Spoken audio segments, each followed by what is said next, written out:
자,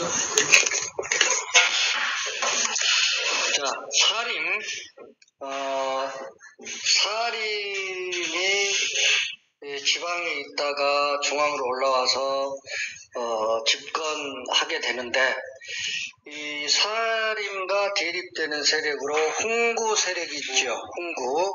훈구 세력, 훈구파라고도 하는데, 이들은 조선 개국 공신, 그리고 특히 세조 즉위를 도운 세조 즉위 공신 들이 중앙 간직을 독점하고 많은 토지와 많은 노비를 소유했었지요. 자, 이들을 훈구파, 훈구 세력 그럽니다. 정치를 주도했었죠. 조선 초에. 사림은 고려말 옹건파 사대부. 옹건파 사대부 대표적인 인물이 누구예요? 정몽주죠. 선주교 생각나지요? 정몽주 길제 학풍을 계승한 이 사림들은 향촌 자치를 추구합니다. 이 사림들이 언제 때부터 중앙으로 올라온다고요? 성종 때죠. 성종이 훈구 세력 견제하기 위해서 김종직 등 사림을 등용합니다. 자, 이들은 주로 3사의 언간직을 맡으면서 훈구 세력이 권력을 독점하고 비리를 저지른다라고 훈구 세력을 비판함지요.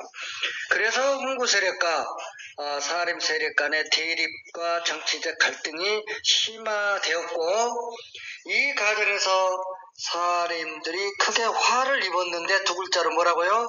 사화. 그래서 4번에 걸친 큰 사화가 있었다 해서 4대 사화 그러죠. 무갑기을이죠.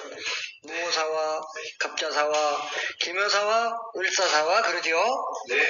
무사화는 연산군 때 일어났는데 발단이 됐던 것은 김종직의 조의제문이죠.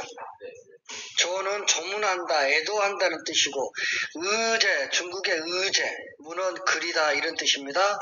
즉 중국 의제를 조문한다는 글이에요. 표면상으로는 항우에게 죽은 중국 초나라 의제를 애도한 내용인데, 이것은 바로 세조가 단종을 쫓아내고 왕위를 차지한 것을 비판한 글로 해석할 수가 있었죠. 그래서 이것을 구실로 사림을 공격해서 감히 무엄하게 세조를 비판하다니 무엄하도다 해서 무오사화 그랬습니다. 갑자사화는 역시 연산군 때 일어났는데요. 연산군 어머니가 폐비된 적이 있잖아요. 이 폐비 윤씨 사건에 관련된 훈구와 사림을 제거합니다. 연산군 폐비윤씨는 연산군의 아버지 성종의 왕비였어요. 근데 윤씨는 성종에게 나쁜 행실을 했다 하는 이유로 폐위되고 이후 사약까지 받고 사망하게 되죠. 그러니까 연산군 입장에서는 어머니에 대한 원수를 갚자. 그래서 갑자사화입니다. 이 연산군을 몰아내고 중종이 즉위하는데 이 사건이 뭡니까? 중종반정이지요. 이 중종은 조광조 등 사림을 등용하는데, 이 조광조는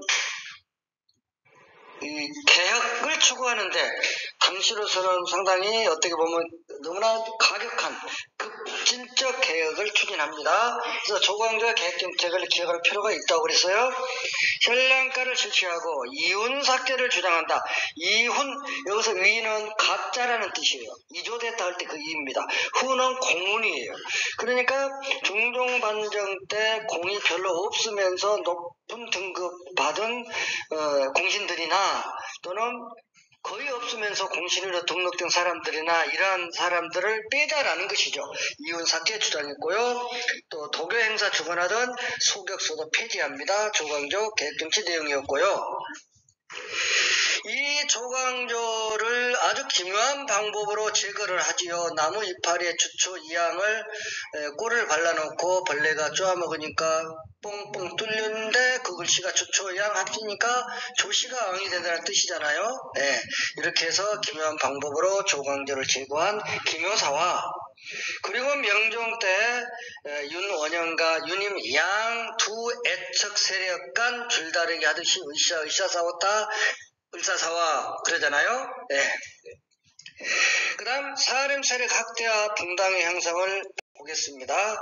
사로 지방으로 쫓겨간 사림들은 지방에서 술 먹고 노래 부르고 논 것이 아니라 열심히 노력을 합니다.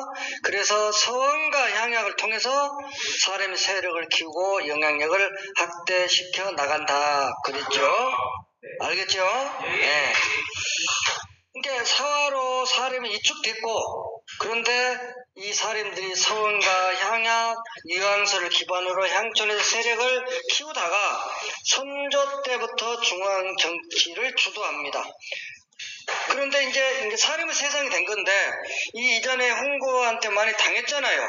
그래서 사림들이 이 홍구 세력을 어떻게 처리할 것이냐라는 문제로 홍구 세력들을 강력하게 탄압해야 된다라는 의견과, 그래도 봐줄 놈은 좀 봐주자, 이런 의견으로 온건파로 나뉘게 되지요. 그러면서 이제 사이가 좀 안 좋아집니다. 사림 내부에서. 그러다가 결정적으로 이조 전랑 임명 문제를 둘러싸고 김효원과 심의견이 갈등을 일으켰는데, 김효원은 서울의 동쪽, 심의검은 서쪽에 집이 있다 해서 김효원, 심의검을 따르는 이러한 사람들을 각각 동인, 서인 이렇게 불러서 동인, 서인으로 분당 나누어집니다. 사림이. 그래서 붕당이 형성이 됩니다. 오케이? 동인, 서인 이렇게 나뉘게 돼요. 자,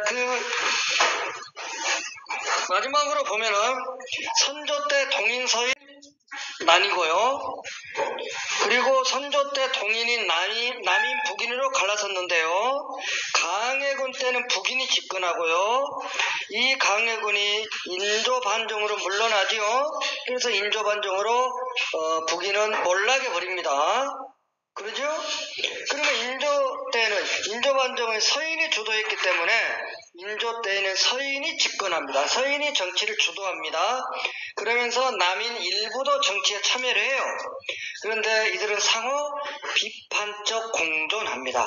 상대당을 어느 정도 인정해 줍니다.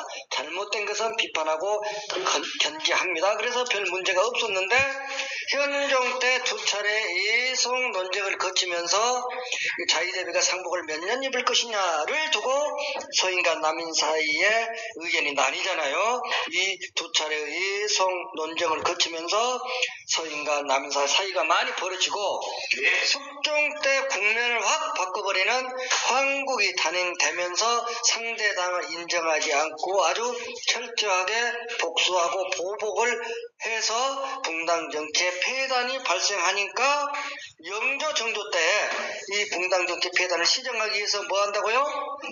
그래요. 탕평책을 시행합니다. 그러니까 탕평책을 시행해서 탕평책을 시행해서 왕권은 어느 정도 안정됐지만은 소수 일부 가문이 권력을 독점하는 현상이 나타나고, 이것이 19세기 순조, 헌종, 철종 3대 60년간에 이르는 세도 정치로 이어진다, 이렇게 이야기를 했죠. 한편 서인은 숙종 때 노론과 소론으로 갈라섭니다. 알겠죠?